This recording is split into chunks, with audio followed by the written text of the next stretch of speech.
হাওড়া জেলার ছোট্ট শহর আমতায় কালীপুজো উপলক্ষে বিশাল বড় একটা বিগেস্ট মেলা ফেস্টিভ্যাল। সেটা কোথায়? না হাওড়া জেলার ছোট্ট শহর আমতার বেতাই মাঠে। তো চলো ঘুরে আসা যাক। কালীপুজোর দ্বিতীয় দিনে সন্ধেবেলা ভাইকে বললাম চল কিছু বাজি ছিল সেগুলো আজকে পোড়াই, কারণ সন্ধেবেলা তো অত তাড়াতাড়ি মেলায় যাবো না, একটু রাত করেই যাব, কারণ রাত করে গেলে প্রচুর ফাঁকা থাকবে, ভালো ঘোরা যাবে আর এইখানে প্যান্ডেলগুলোও ঘুরতে পারবো। তার জন্য প্রথমে ছাদে গিয়ে যে বাজিগুলো ছিল পেন্ডিং, তো সেগুলো আর কি পোড়ানো হচ্ছে। বন্ধুরা বলে রাখি সরি প্রথমেই কেন হচ্ছে ভিডিওটা এত লেটে পোস্ট করছি আমি তার জন্য বললাম। আর আমরা এখন বেরিয়েছি আমতায়, আর সেদিনকে যেরকম এক্সাইটমেন্ট ছিল ঠিক সেই রকমই এক্সাইটমেন্ট আমার আজকের মধ্যে আছে। সর্বপ্রথম প্যান্ডেল হপিং বন্ধুরা আমতার বাস স্ট্যান্ডে। এটা কি না বুদ্ধদেবের একটা মন্দির, মানে বুদ্ধদেবের যেখানে মূর্তি দেওয়া আছে সামনে, আর পিছনে যে প্যান্ডেলটা দেখতে পাচ্ছ পুরোপুরি বুদ্ধদেবের একটা থিম করেছে প্যান্ডেলটা। এই যে দেখতে পাচ্ছ সমস্ত বৌদ্ধ ধর্মিক জিনিসপত্র এখানে রাখা আছে, তার মাঝে আবার কিছু কিছু দেয়াল চিত্র, পুরোটা নিয়ে একদম পুরো জোরদার প্যান্ডেলের থিম হয়েছে। তোমরা যারা যারা এসেছো তোমরা বলো কেমন হয়েছে, কমেন্টে জানিও। যারা যারা দেখতে এসেছিল এই প্যান্ডেলটা, এটা কোথায় হয়েছে না আমতা বাস স্ট্যান্ডে। দেন ওখান থেকে দারুণভাবে এনজয় করলাম, প্যান্ডেলটা দেখলাম, প্রচণ্ড ভিড়ও হয়েছিল। সব কিছু নিয়েই বন্ধুরা প্যান্ডেলটা করেছিল একদম জোরদার।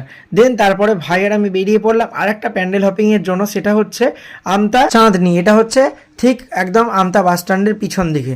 এটা যারা গেছো তোমরা অবশ্যই জানো। আর এবছর এখানে গিয়েছিলাম, প্যান্ডেলটা কীরকম করেছে তোমাদের সাথে শেয়ার করব, বাট ভিডিওটা ঠিক করা হয়নি আমার। দেন ওখান থেকে নেক্সট প্যান্ডেলটা আমরা দেখতে চলে এলাম আমতা 61 বাস স্ট্যান্ডে, যেখানে প্যান্ডেলটা সিম্পলি করেছিল, ঠাকুরটা কিন্তু খুবই সুন্দর করেছিল। দেন ওখান থেকে দেখার পর আমরা চলে এসেছিলাম আমতা কলাতলায়। আর আমতা কলাতলার এইবারে থিমটা করেছে হচ্ছে লালকেল্লা। তো আমরা এখন ভিড় দিয়ে ঢুকছি, বুঝতেই পারছো তোমরা। জাস্ট করেছে দেখো একটা আমেজিং ভিউ রাস্তাটা, আর এতটা পরিমাণে ভিড় হয়েছে এটা দেখার জন্য সেটা আর কি বলবো। আর আমরা তবুও অনেকটা লেটে এসেছি, বাট এখনও এসে দেখছি অনেকটাই ভিড়। অনেক দর্শনার্থীরা তারা দেখে আমতা থেকে এখন এই প্যান্ডেলটা দেখে ফিরছে। তো তোমরাই বলো কীরকম হয়েছে এই প্যান্ডেলটা।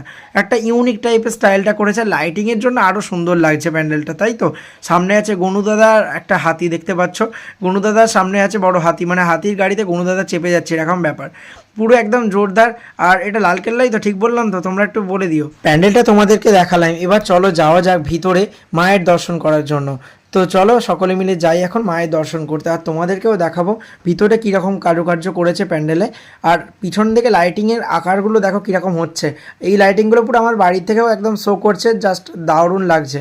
তো চলো এবার প্যান্ডেলে মায়ের দর্শন করাতে তোমাদের নিয়ে এলাম।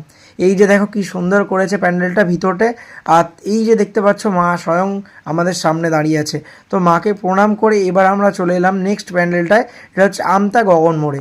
এই প্যান্ডেলটা এবারে তোমরা কারা কারা এসেছিলে একটু কমেন্টে জানিও, আর কীরকম লেগেছে সেটাও বলো তোমাদের ফিলিংসটা এই প্যান্ডেলটা দেখার পরে। আমতা গগন শক্তি সংঘের এই বছরের থিম হচ্ছে